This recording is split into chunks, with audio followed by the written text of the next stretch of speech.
দু রকমের ফুল গাছ এক জায়গায় লাগিয়েছিলাম। দেখতে কত সুন্দর, তাই না? তো আসসালামু আলাইকুম। শুভ সকাল। কেমন আছেন আমার প্রিয় বন্ধুরা? আশা করি আল্লাহর অশেষ রহমতে আপনারা সবাই অনেক অনেক ভালো আছেন। আমিও আল্লাহর অশেষ রহমতে আপনাদের সকলের দোয়ায় আলহামদুলিল্লাহ ভালো আছি। তো কাছে দূরে দেশ বিদেশে যে যেখান থেকে আমার এই ভিডিওটা দেখতেছেন, তাদের সবার প্রতি রইল আমার আন্তরিক ভালোবাসা ও শুভকামনা। তো ভিডিওর শুরুতে একটা রিকোয়েস্ট করতেছি, প্লিজ বন্ধুরা মনে করে একটা লাইক দিয়ে আমার ভিডিওটা কন্টিনিউ করেন। আর নতুন বন্ধুদের বলতেছি, প্লিজ বন্ধুরা ভিডিওটা সম্পূর্ণ দেখুন, হয়তো কোথাও কোনো একটা অংশ আপনাদের ভালো লেগে যাবে। যদি ভালো লেগে যায় তাহলে আমার এই ছোট্ট চ্যানেলটাকে সাবস্ক্রাইব করে আমার পাশেই থাকতে পারেন। আপনারা ভিডিওটা দেখতে দেখতে হয়তো শেষ মুহূর্তে গিয়ে লাইকটা দিতে ভুলে যাবেন।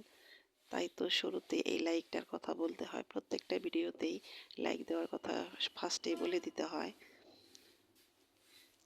তো আমি যখন প্রথম ভিডিও দেখি সবার, আমি যখন এই প্ল্যাটফর্মে জড়িত হই তখন কিন্তু আমি ভিডিও দেখতে গিয়ে অনেক ভুল করেছি। যেমন এই লাইক দিতে অনেক ভুলে গেছি। দেখা গেছে যে ভিডিওতে ঢুকেছি দেখতে দেখতে আর লাইক দিতে ভুলে গেছি। তো পরে মনে হয়েছে যে ভিডিওতে লাইক দিই নেই। তো এরকম অনেক হয়েছে, তো এখন আর সে ভুলটা করি না। যখন যার ভিডিও দেখি না কেন শুরুতে গিয়ে আগে একটা লাইক দিই।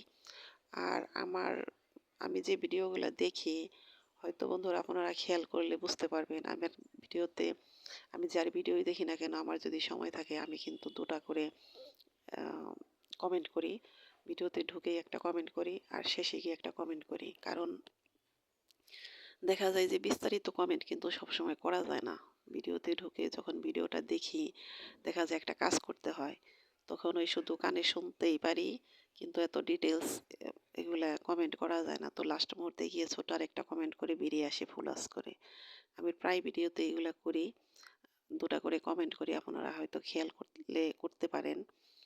তো আমি সবসময় চাই যে ফুল ওয়াচ করার চেষ্টা করি। ফুল ওয়াচ করি, যার ভিডিও দেখি না কেন ঢুকে নিয়ম মেনে ভিডিওগুলো দেখি। তো আমি চাইবো যে আমার মতো আমার বন্ধুরাও সেভাবেই আমার ভিডিওটা দেখুক। তাহলে হয়তো আমি উপকৃত হব। তো কথা বলতে বলতে অনেক দূর চলে এসেছি। তো দেখুন সকালবেলা, শীতের সকালে কিন্তু অনেক দেরি করে ঘুম থেকে উঠি। অনেক দেরি করে ঘুম থেকে ওঠার কারণে অনেক কাজই মানে এলোমেলো হয়ে যায়। সময় করতে পারতাছি না। এখন কিন্তু প্রচুর শীত। আমাদের এখানে তো অনেক শীত পড়েছে। তো সকালে নামাজটা পড়ে দেখা যায় যে আবার শুয়ে সকাল ৯টা ১০টা বেজে যায় তখন ঘুম থেকে উঠি।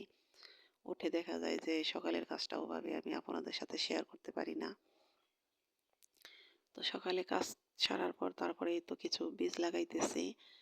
কারণ লাউ, সিম এগুলা তো প্রায় শেষের দিকে চলে আসতেছে। আবার নতুন করে যে গাছগুলো উঠানে লাগাবো সেগুলোর চারা দিতেছি। তো এখানে দিলাম হলো লাউয়ের, কুমড়ার বিচি, আর হলো পুঁই শাকের বিচি, আর হলো আমরা মিষ্টি পটল বলি, ওটাকে ধুন্দলও বলা হয়।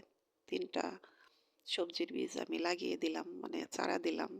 তো এখন যে শীত, দেখা যায় যে এখন হওয়াটা অনেক মুশকিল। তো তারপরও দিলাম, কারণ যেকোনো সবজি যেকোনো সবজি যদি আগে গাছে ওঠানো যায় তাহলে আগেই খাওয়া যায়। ওটা আগে খেতে ভালো লাগে। তো যেকোনো সবজি দেখবেন নতুন নতুন যেরকম মজা লাগে পরে কিন্তু আর এরকম মজা লাগে না। তো সেটা চিন্তা ভাবনা করেই আমি বীজগুলো দিলাম, চারা দিলাম। যদি আগে হয় তাহলে হয়তো আগেই লাগিয়ে দিব। তো আমি বাড়িতে সবসময় যেকোনো গাছ অনেক আগেই উঠানোর চেষ্টা করি। দেখা যায় আমি যে চারা দেই সেই চারাগুলো বাড়ির আশেপাশে সবাই নিয়ে লাগিয়ে দেয়। তো সবসময় আমি আগের বাগের চারা দিই। তো এই তো দেখুন আমার গাছের মরিচগুলো সব লাল হয়ে গেছে। তো আজকে বেছে বেছে প্রত্যেকটা মরিচই তুলে নেব। কারণ লাল হয়ে গেলে লাল মরিচের ওইটার ঝাল আরও বেশি।